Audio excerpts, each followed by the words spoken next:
नमस्कार दोस्तों, मैं अनिस बत्रा एक बार फिर से आपका स्वागत करता हूं इंडिया फर्स्ट टाइम पे। मेरे सभी सदस्यों को जय हिंद।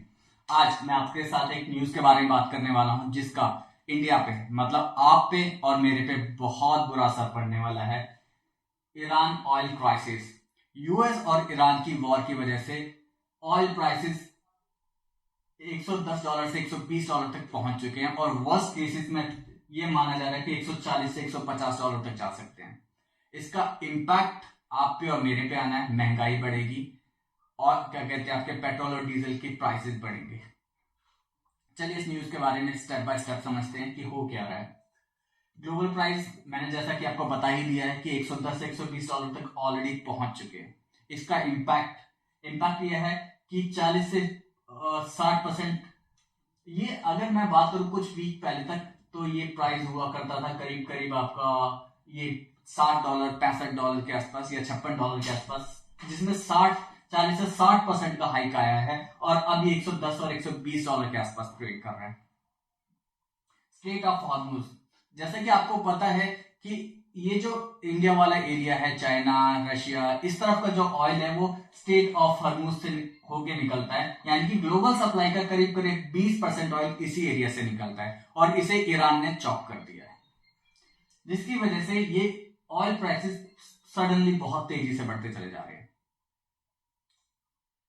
अब मेरा क्वेश्चन आपसे और भी है, जो यहाँ पे आपने देखा हो एक सेंटीमेंट बढ़ा हुआ है, यहाँ के लोग ईरान को बहुत सपोर्ट कर रहे हैं। क्या ईरान हमारे बारे में सोच रहा है? उसको ये नहीं पता चल रहा कि इस तरीके से इस रीजन में कितना ज्यादा ऑयल प्राइस बढ़ जाएगा। इवन उसकी स्ट्रेटजी ही यही है, अगर यूएस और इजराइल मेरे पे हमला करते हैं तो मैं स्ट्रेट ऑफ हॉर्मुज को रोकूंगा, जिससे कि ऑयल प्राइस रुकेंगे और सारी दुनिया का प्रेशर यूएस और इजराइल पे आएगा ताकि इस वॉर को रोका जा सके। ये स्ट्रेटजी का पार्ट है। अगर आपको ये स्ट्रेटजी नहीं समझ में आ रही है तो आई वुड से दैट आप जियो पॉलिटिक्स को और डीपर जाके समझिए। India impact.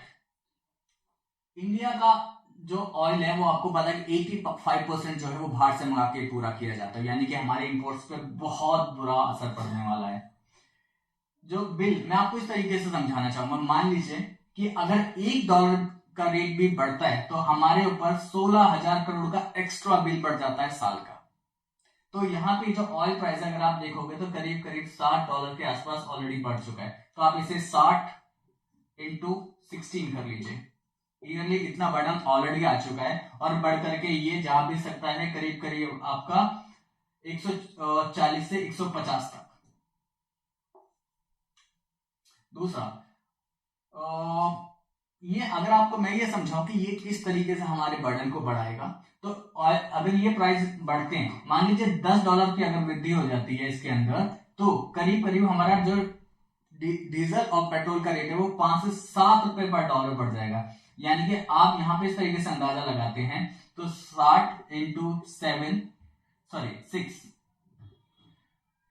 यहां से तो ये आपका 42, यानी कि यहाँ पे 150 रुपए तक भी ऑयल के प्राइसेस जा सकते हैं पर लीटर। इन्फ्लेशन, जब आपको पता है अगर कोई भी ट्रांसपोर्ट, आपको कुछ भी खाने पीने का या कोई भी सामान इधर से उधर भेजना तो आपको ऑयल की जरूरत होती है। जब ऑयल के रेट बढ़ेंगे तो बाकी चीजों के रेट भी अपने आप बढ़ जाएंगे और यह अनुमान लगाया जा रहा है कि करीब करीब 0.3 से लेकर के 0.4 तक का एक्स्ट्रा इन्फ्लेशन हमें झेलना पड़ेगा। यानी आप इसका जो बर्डन पड़ेगा आपकी और मेरी जेब पे पड़ेगा। गवर्नमेंट पेट्रोल रिजर्व, हाँ जी पेट्रोल रिजर्व है, करीब करीब हमारे पास 40 दिन का रिजर्व है, जिसमें से सारा रिजर्व तो 50 दिन के आसपास का रिजर्व है, जिसे सारा यूज नहीं किया जा सकता। अगर ये क्राइसिस बढ़ते हैं तो गवर्नमेंट करीब 40 दिन का यूज कर सकती है, लेकिन वहां पे ऑल्टरनेट निकाला जा रहा है कि रशिया से ऑयल को बढ़ाया जाए। लेकिन यहाँ पे जो रशिया पहले हमें डिस्काउंट पे ऑयल दे रहा था, अब वो प्रीमियम पे, प्रीमियम का मतलब वो एक्स्ट्रा चार्ज लेकर के अब हमें ऑयल देगा। उसके बाद अब मेरा क्वेश्चन एक कमेंट बॉक्स में जरूर बताइएगा कि चाइना और रशिया इसको रोकना चाहते हैं, इससे हैप्पी हैं? मेरा आंसर है हैप्पी है। रीजन क्या है? क्योंकि अगर यूएस इस वॉर में उलझा रहेगा तो रशिया, जो यूक्रेन की वॉर चल रही है, यूक्रेन को जो पैसा सप्लाई किया जा रहा है, जो वेपन सप्लाई किए जा रहे हैं वो नहीं होंगे और उसका इंपैक्ट आना भी शुरू हो चुका है। अगर आप रिसेंट न्यूज देखोगे तो यूक्रेन को अब हथियारों की कमी पड़ने लगी है, यानी कि रशिया का विनिंग चांसेस भी बढ़ेगा, उसका खर्चा भी कम होगा और ऑयल से उसकी कमाई भी बढ़ेगी। यानी रशिया के लिए एक गोल्डन चांस है। से चाइना भी ऐसा भी इससे हैप्पी है, क्योंकि उसका जो ताइवान को हथियाने का कह सकते हो कि सपना है, वो ताइवान को जो अपने अंदर मिलाना चाहता है, अगर यूएस यहाँ उलझा रहेगा तो वो दूसरे फ्रंट पे वॉर नहीं करना चाहेगा। यानी कि चाइना के लिए बहुत इजी हो जाएगा ताइवान को अपने अंदर मिलाना या उस पर हथियाना, जैसा भी आप वर्ड यूज करना चाहो। ह्यूज इंपैक्ट ऑन इंडिया, यहाँ पे इंपैक्ट इंडिया पे आ रहा है, क्योंकि ये स्ट्रेट ऑफ हॉर्मुज को रुक जाने से हमारी ऑयल की सप्लाई रुक गई है, ऑयल प्राइसेस बढ़ते चले जा रहे हैं और हमारा ट्रेड डेफिसिट बढ़ता चला जा रहा है। ट्रेड डेफिसिट बढ़ने से हमारी डेवलपमेंट पे फर्क पड़ेगा, हमारी क्या कहते हैं महंगाई पे फर्क पड़ेगा। तो ये थी अभी तक की न्यूज। आप कमेंट बॉक्स में अपनी राय रख सकते हैं, अगर वीडियो अच्छी लगे तो उसे लाइक सब्सक्राइब कर सकते हैं। और ये था वीडियो का अंत। थैंक यू दोस्तों, जय हिंद।